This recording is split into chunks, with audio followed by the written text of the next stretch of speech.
got one more. And we threw it to the right. Yeah.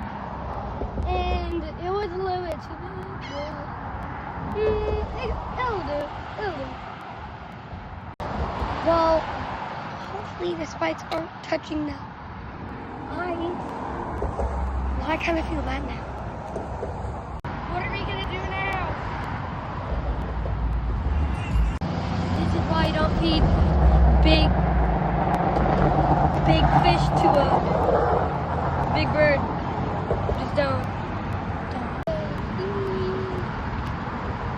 Well, I think it's too big. Oh. He's swallowing it. It's stuck in his throat. What? Whoa!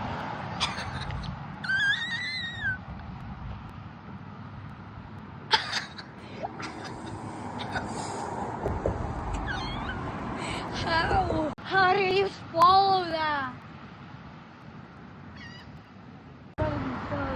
Hey, look, it's looking at the camera.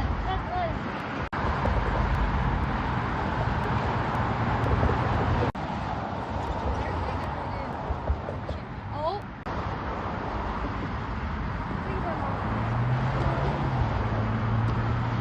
That bird has officially swallowed it.